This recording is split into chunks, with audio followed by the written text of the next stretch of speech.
Tonight we're talking about the seasons of expectations and what that all means. And I know that many of you it's been a few years since you've seen early marriage, but kind of talking about looking at the seasons of expectations from being fairly newly married. Expectations about, what can we have expectations about? I imagine we could fill this totally up.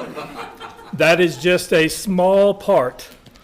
Of course, we won't say much about it, but the first one is probably what most people of the world would say, that the word that starts with S and ends with X. But that's just a minor part that maybe you might have expectations for. So different seasons, different expectations. So if you're thinking about the marital day, the marriage day, means different things for different stages of life. If you think about a high school girl, she may think of the cutesy stuff, the wedding dress and the cake topper and cups and everything else. Ring, yeah, Roland says ring. She's seeing it from her angle. If you look at it newlyweds, they may think of shared vows, intimacy, friendship, and adventure. How about married 15 years? Who's been married 15 years, at least? So children, companionship, and building, little different than when you were newly married. How about 35 years? Wayne and your what? There's a couple, several. Grandchildren growing, first signs of aging, slowing down, helping each other off the floor if you get down and you can't get back up. But what is the common denominator? To those who value God above all else, marriage provides a testing ground of faith, a laboratory of the heart that has promise not only for this life, but for the life to come. So you all that have been married, I'll pick on men for a second. If you've been married 30 or more years, are you a better husband today than when you first got married?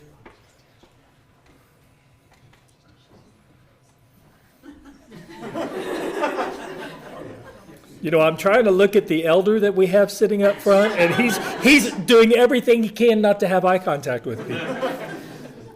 Yes, I am. Absolutely. Yes. And if you're not,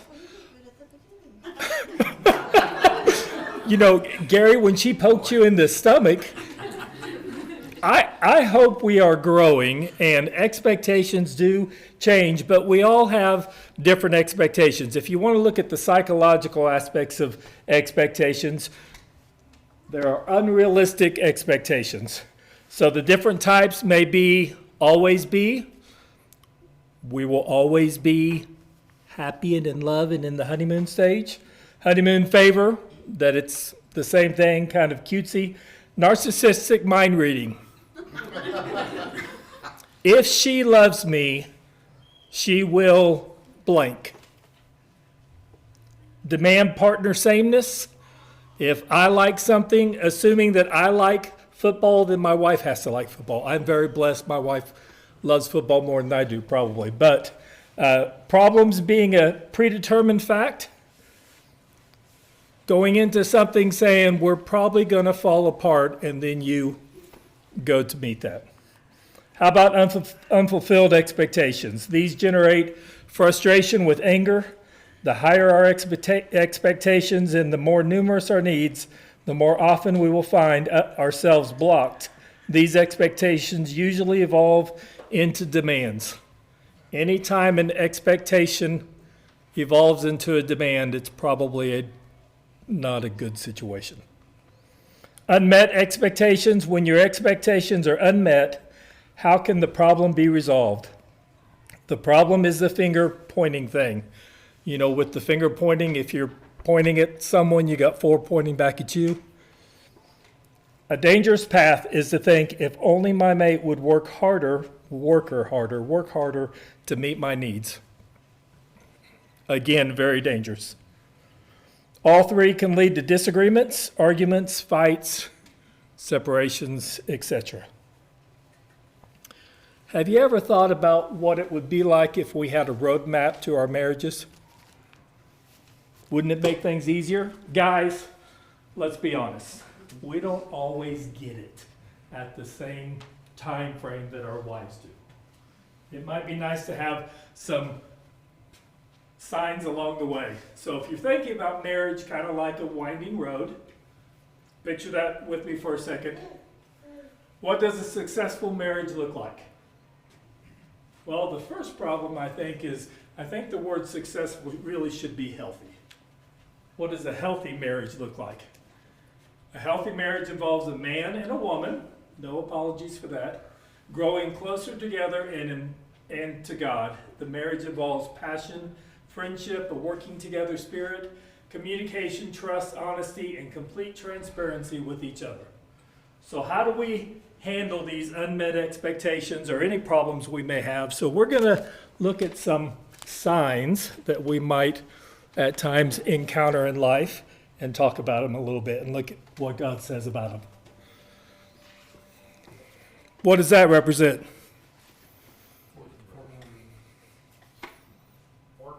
Fork in the road. Divided roadway. You know, at first they're going together and then they separate. Matthew 12:25 says, knowing their thoughts, he said to them, every kingdom divided against itself is laid waste, and no city or house divided against itself will stand. So minor things in life, let's say I'm an OSU fan and my wife say, we won't say OU, that would be really bad. Let's say she's a Texas fan. We can coexist because football is football. But there are other things at times that may be very difficult when you live in a divided household.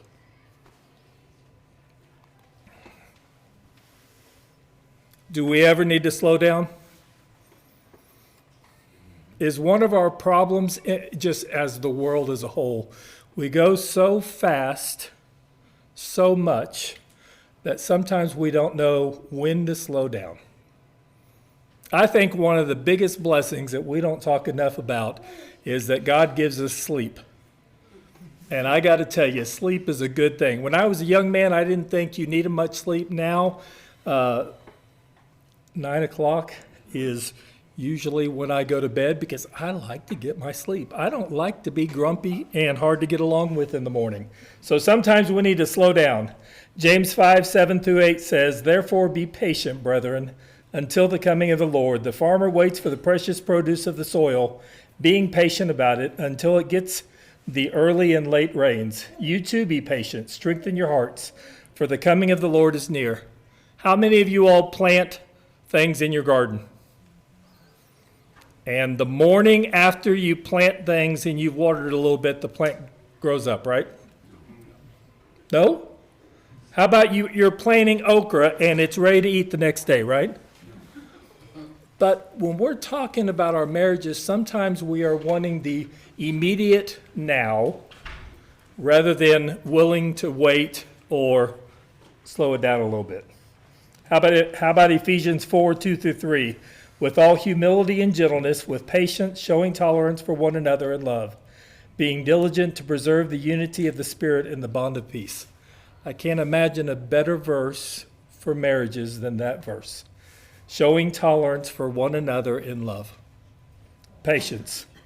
Being diligent to preserve the unity. Ever see this sign? What's it represent? Wrestling match. Wrestling match could be. I was thinking of it as fighting. Now, I know none of you marital couples fight. I need to be honest with you. When I ask older couples how much they fight, and someone tells me we have never had a single fight in our entire married life, I probably look at them like, you are sick in the head. That's just, I guess my wife and I are both high-strung. We have fights sometimes. There are some things that happen with fights, and we're going to talk about this a little bit next week, but you have to lay some ground rules, I think. One of the ground rules we try to say is not go to bed angry. Sometimes that may not necessarily happen that way. The other thing is, I learned one time, I took a smart aleck approach to answering an email one time, and I was downright ugly because I did it in the spur of the moment and I was mad.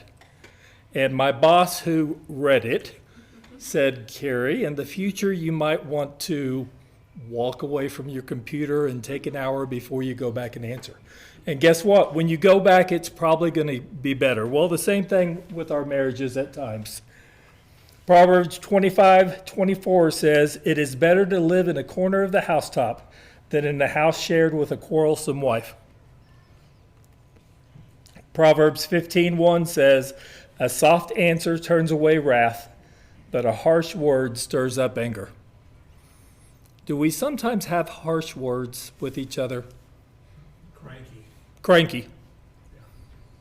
Some men would use the word naggy. I didn't use that word. It's amazing how so many words that I can tell my wife how beautiful she is 150 times. And I can be short with my anger with her once, and guess what she's going to remember? And that's just the way it is. And it's not just that way, it's for women to men too. We need to be careful of our words. Proverbs 17:14 says, the beginning of strife is like letting out water, so abandon the quarrel before it breaks out. Proverbs 5:33. I tried to change all my reds because you couldn't really see them. So Proverbs 5:33 says, however, let each one of you love his wife as himself, and let the wife see that she respects the husband. The speaker that I really liked at Affirming the Faith, he was very polished and a fantastic speaker. We didn't really know where he was going when he started talking about how he was sitting in the hotel room the night before, and it was just him. Was anybody else in the room except for me? And he kept using Jeff Lemon because he's known Jeff all his life. But he said, all of a sudden after I hung up with my wife, I realized there was something really funky smelling in the room. And he said, I looked around and there was no one else there. He said, I looked down and it was my feet. He even went on to say something about men, if you go into the restroom and you see something hanging out of your nostril, you're going to take care of it. We take care of ourselves, but sometimes we don't think to take care of our wives in the same way. And we need to. Gary, Yep. thanks for sharing that Proverbs 25 verse. I've always wondered where happy wife, happy life came from. Yep. Yeah. Or happy house, happy spouse, happy house. Yep. But it certainly goes the other way too. So Ephesians 4:26, be angry and do not sin. Do not let the sun go down on your anger. And finally, Colossians 3:14, above all of these, put on love, which binds everything together in perfect harmony.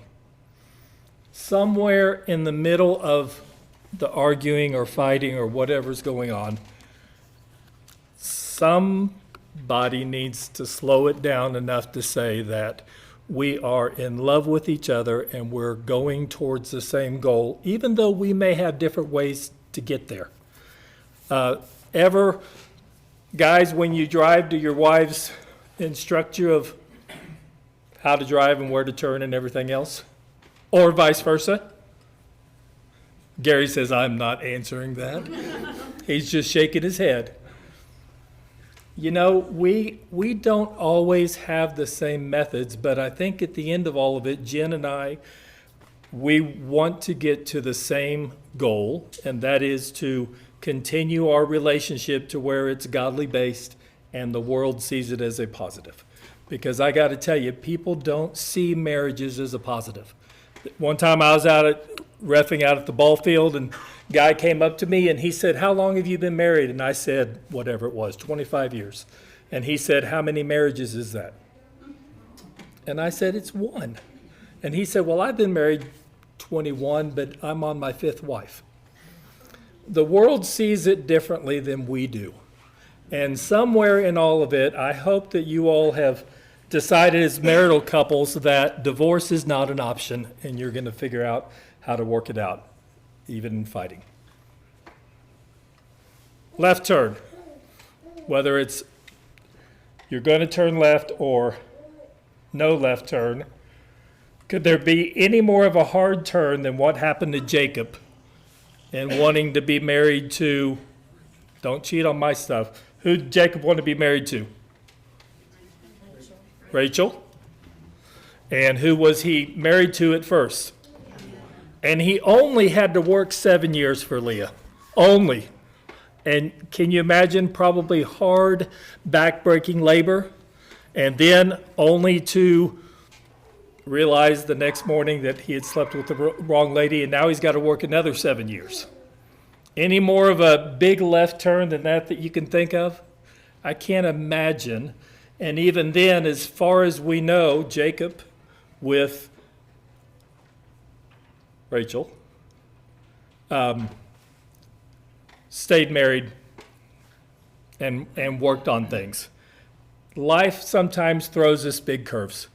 And one of the things that Wayne gets to talk about later, no one told me, number one, my health would fall apart, but that the joy of going through parents getting older is really difficult. And it's difficult on them, I know, and it's very difficult on us. It is very painful to meet them at a restaurant and we get there and 45 minutes later they both on their walkers come ambling in, and I am so thankful that I have my parents alive, but it's been a little bit of an adjustment for us to slow down and see things from their angle. There are things that are going to continually come up, and guess what? That is part of life and the way God does it. If life was all a slow, steady thing all the time, but what we really like, who loves roller coasters in here? I mean, I love roller coasters. Before my heart problems, I loved roller coasters. You know, there are several different parts of a roller coaster. There's the taking off, and you're just kind of taxiing along. And then there's that slow climb up the first hill and the anticipation, and that is great. And then there's the going right over the top and your stomach falls to the bottom of your feet. And throughout it all, you're going up and down. And guess what? The whole thing is one ride. It's not separate rides. There's always going to be some slow moments. There's going to be some highs and lows and all that. And that's the way God intended it.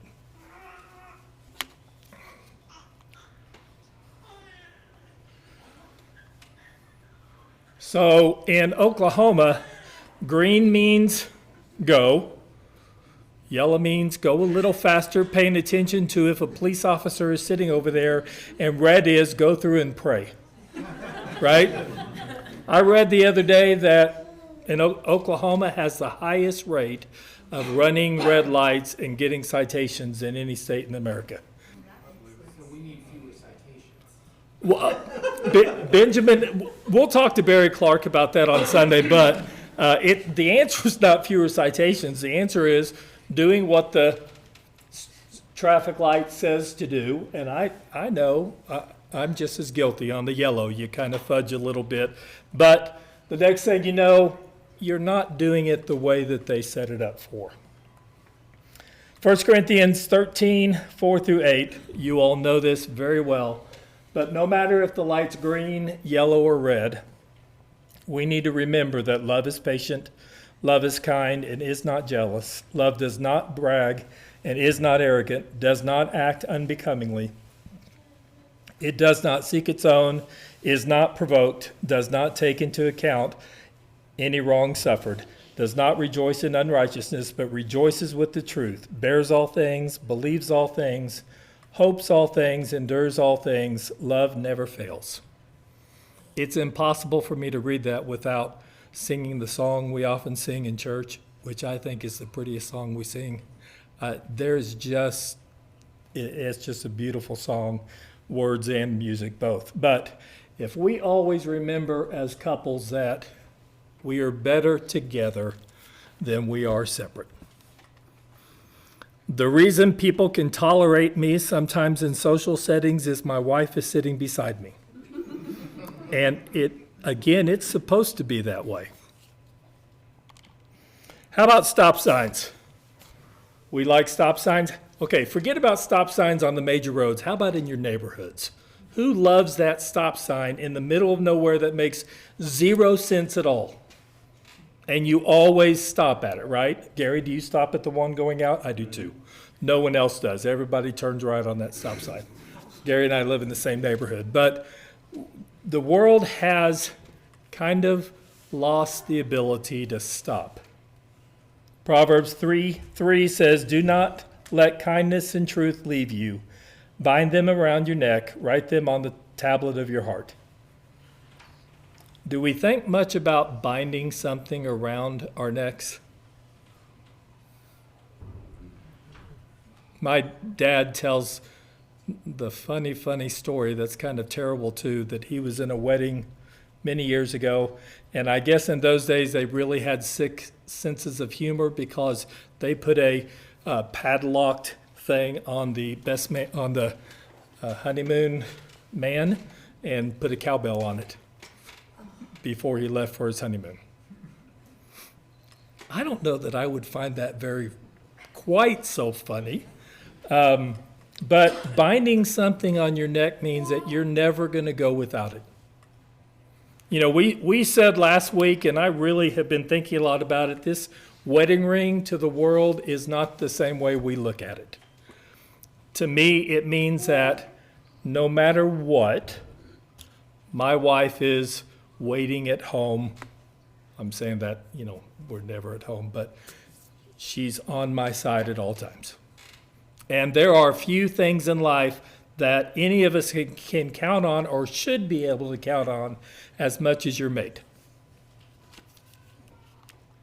Ecclesiastes 4:9-12. Two are better than one because they have a good return for their labor. For if either of them falls, the one will lift up his companion.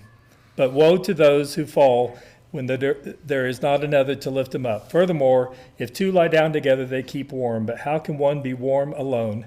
And if one can overpower him who is alone, two can resist him. A cord of 3 strands is not quickly torn apart. And what I love doing with that verse is that's a perfect part to say in our marriages, it's my wife and I and God. And that's the 3 strands.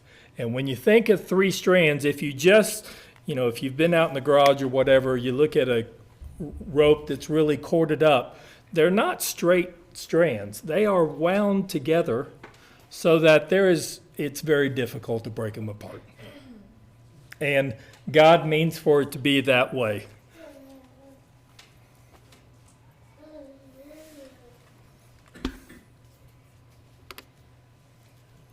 Slippery slope. I really was looking for a sign that said doe crossing ahead instead of deer. Unfortunately, the world sees a different thing than we see with marital fidelity. And the world is okay with smut and everything else. Whoever, during Affirmative Faith, when a guy was it was the same speaker. He was talking about he was getting Sports Illustrated for years, and he had told his boys, we don't look at the swimsuit edition. Well, one of the boys was going to look for something, and in his bedside drawer, he found a swimsuit edition. He said, "Dad, what are you doing? You told us you weren't looking at this stuff." And the mom said it wasn't him. I was going to take it to the trash. I didn't make it to the trash. I just put it down in there. I had a friend years ago, a young man. He was a teenager at the time. I knew that he was dating a girl at church, and her family was going to go to Whitewater Bay. And he didn't go the morning of, and he came in to work with his dad. And I said, "Why didn't you go?" And he said, "Carrie, if I went, my mind would be on the wrong stuff." And I thought, that 17-year-old boy just really taught me something really important. Because what the world tries to tell us that everything is okay. You can't even watch, you can't watch any TV anymore without smut, language, everything else. I used to say that we watched a lot of HGTV and all, but I can't stand when they go in to see their bedrooms and they all have to say, "Oh my God." So I don't know that you can watch much of anything. I watch History Channel a lot and I read a lot. But Matthew 5:27-28 says, "You have heard that it was said, 'You shall not commit adultery.' But I say to you that everyone who looks at a woman with lustful intent has already committed adultery with her in his heart." This is a tough one because the world doesn't see it this way. And I got to tell you that when our kids were young, one time, apparently my wife, I'm going to tell on her, she was apparently driving around and she was upset with another driver, and I think she yelled out, "You jerk." And about 2 weeks later, Connor was in the house doing something, and Mom went over and turned off the TV, and Connor says, "You jerk." Guess what happens? Kids, just like others, learn from what we're saying and learn from what we're watching. And music is funny to me because the best songs, the songs that I like listening to when I'm working out or driving, are not good songs. I heard a song one time on the radio and I just really I just wanted it, so I went and bought the CD, not paying any attention to the PG label or whatever was on it. It was Sweet Home Alabama All Summer Long by Kid Rock. And guess what? There's 13 songs on the CD, and one song is one that I could maybe play for you. I couldn't believe it.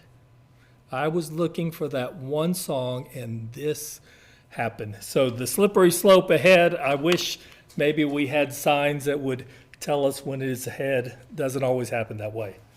How about when kids happen? Kids are a blessing to our marriages, right? They are a gift from the Lord. A gift from the Lord. Are they always?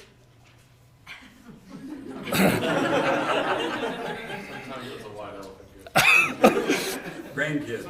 Great. I think there's a little humor in it from the Lord. And things like that. Well, and Gary's exactly right. I've thought for years how great it was going to be if I ever get grandkids, because you can see their taillights going out the driveway as they leave. We love our kids, but I got to tell you something. Kids bring a whole new life to our marriages that maybe we didn't understand. I told you last week, remember those times when you could say, "Hey, honey, let's go get an ice cream cone," and you hop in the car and you go. You didn't have to go grab the diaper bag and the binky and the, on and on and on and everything else. And by the time you got everything ready, you were so tired you had to go sit in the recliner and you didn't go anyways. Kids definitely give a new meaning to marriage. Proverbs 22:6, "Train up a child in the way he should go, even when he is old enough, he will not depart from it." Proverbs 127:3 says, "Behold, children are a gift from God. The fruit of the womb is a reward." Ephesians 6:1-3 says, "Children, obey your parents in the Lord, for this is right. Honor your father and mother, which is the first commandment with a promise, so that it may be well with you and that you may live long on the earth." I'm going to pick on Connor again. One time I was telling him to respect and honor his father. And very quickly he looked back at me and he didn't have a clue what the word was. He said, "Dad, don't exasperate your son." He was right. But kids do change things that are going on. So how about falling rocks or running from a rock? We don't always expect everything that happens, right? We were talking about Ruth last week. Ruth's poor mother-in-law had a husband and 2 sons die in a short amount of time. And then there are these 2 daughter-in-laws that she thinks they need to go back to their home thing. She didn't plan, there was nothing planned about that. Have you all ever, do things happen that you don't see coming? And those are always easy, right? By a shake of the head. It was about 9 years ago at this point. On a Monday, I was visiting Dad at the hospital. He had had knee replacement, and I was on lunch break, and I went up to see him, and I sat down, and I told my mom I didn't feel real good, and she said, well, what's wrong? And I don't know why I said it, but I thought I had all the classic symptoms of a heart attack, so I told her I was having a heart attack. Of course, she immediately said, Carrie Lynn, you are not. Just like a mother usually would, right? She realized pretty quickly that I was, and she went looking for a doctor or nurse. Now, when you're in a hospital wing, the hardest person to find is a doctor or a nurse. And I'm sorry for doctors or nurses, but it took her a while. When she finally found a nurse, the nurse came down and put me in a wheelchair and rolled me down. They transferred me to the bed, and the poor young nurse that was underneath my head, because they call it a heart attack for a reason, because it's painful, and I promptly threw up on her head. And I still to this day hope that she found another line of work rather than having that happen. But I did everything I should do. Gary knows what I'm talking about. I did heart rehab. I lowered my A1C and did all of it. 6 months, I wanted to get back to reffing, to umping. So the doctor said, after 6 months, we'll talk about it. So I went to see him on a Friday, and he released me. And on Sunday, I called a lacrosse championship game, and on that Saturday was Affirming the Faith, where I had my second heart attack. And there was no plan of it. 5 stents later, most of them through my wrist, life took a weird turn for us. I spent all my time, Terry, we spent a lot of time on the ball field together. Terry and I loved to call ball. I liked calling with him more than he liked calling with me, but we had a good time. But all of a sudden, the doctor said, no more calling ball. And guess what? Best thing that ever happened to me, because I learned my kids for the first time in a lot of years.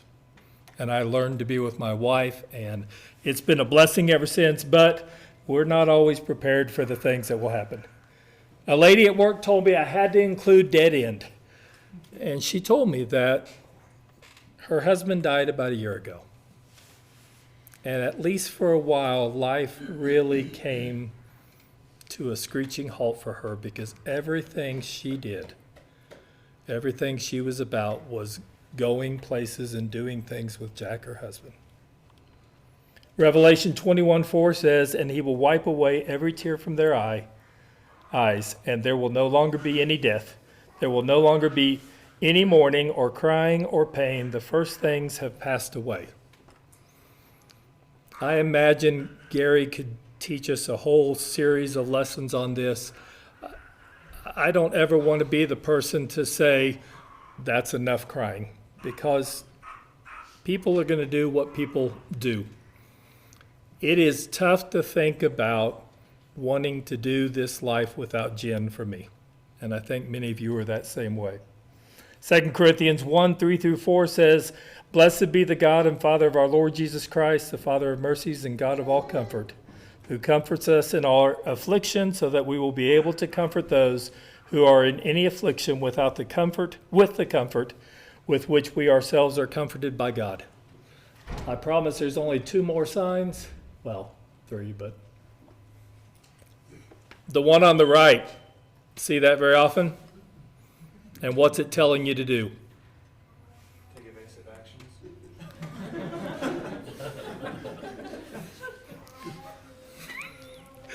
That was good. I was going to say something about wives and driving, but I might not better do that. So I haven't ever seen the one on the left either. That's kind of funny, a car going off a cliff into the water. I don't know that you see that a lot. So what am I saying there? Well, we talked last week about how important laughter is. A joyful heart is good medicine, but a broken spirit dries up the bones. Ecclesiastes 8:15 says, so I commended pleasure, for there is nothing good for a man under the sun except to eat and drink and to be merry, and this will stand by him in his toils throughout the days of his life, which God has given him under the sun. So the last sign in our marriages that I think we can always remember is what? God is watching. She read my notes, apparently. And these are very small because I've got several of them, but Proverbs 15:3 says, the eyes of the Lord are in every place, keeping watch on the evil and the good. Hebrews 4:13 says, and no creature is hidden from his sight, but all are naked and exposed to the eyes of him to whom we must give an account. Psalms 139, 1-6 says, O Lord, you have searched me and know me. You know when I sit down and when I rise up. You discern my thoughts from anger. You search out my path and my lying down, and are acquainted with all my ways. Even before a word is on my tongue, behold, O Lord, you know it altogether. You hem me in, behind and before, and lay your hand upon me. Such knowledge is too wonderful for me. It is high, I cannot attain it. And finally, Ecclesiastes 11 says, the end of the matter, all has been heard. Fear God and keep his commandments, for this is the whole duty of man. For God will bring every deed into judgment, and with every secret thing, whether good or evil. So, discussion questions. Remembering that we're trying to think a little bit about how we handle unmet or unfulfilled expectations. So, what happens to expectations that are not met or fulfilled? So thinking about married life, and I won't say your married life, what happens if they're not fulfilled?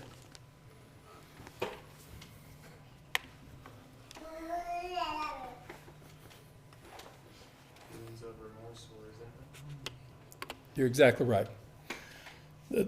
The two R words that I think often happens are remorse or resentment. And I got to tell you, the resentment thing is something that can really build and build and build. And you can put about 30 more builds on there. So in high school, I worked for a horse farm. And my job, you can imagine, was shoveling manure. And it was always interesting to me that oftentimes when we'd start a new stack, the manure would really start off in a small, neat stack. And we tried to see at times how big we could make that stack. And you can make it really big. You can throw it back up over your shoulder and all that. Little things sometimes become so big, and that's the problem with resentment, anger, whatever else, is that we can't control it once it starts. I'm afraid the world has two things that we often do. We often fight or flight. You either want to put up your dukes and duke it out, or you walk away. When I was a hall director at OC, some of the women hall directors, I said I would never want their jobs to save my life. Guys, we do something against each other, we go out back, we beat each other up, and we go play pool an hour later. Girls steal the other's hairbrush, and for a year, there is no talking or happiness that goes on in that room. Isn't it interesting how the world has accepted that flight is okay? Ever drive by the street signs that I think are the saddest things in the world that says, easy divorce, $69? And I want to ask, who is the divorce easy for? Because my dad is 87 as of Monday, and he still thinks that his parents getting a divorce was the hardest thing he had ever been through. Why do couples continue with behavior that each one of them basically dislikes?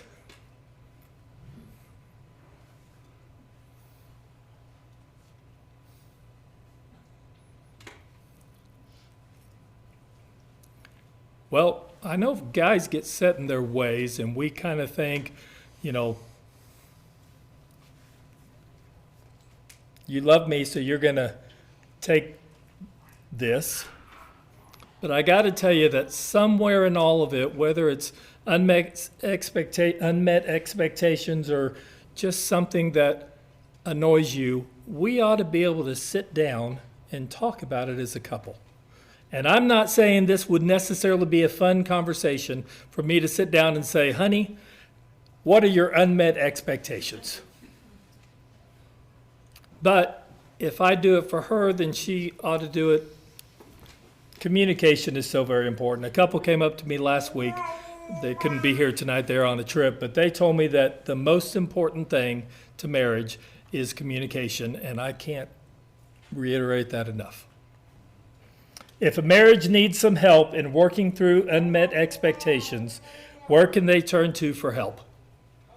We are the church, and I think that is really what church is about.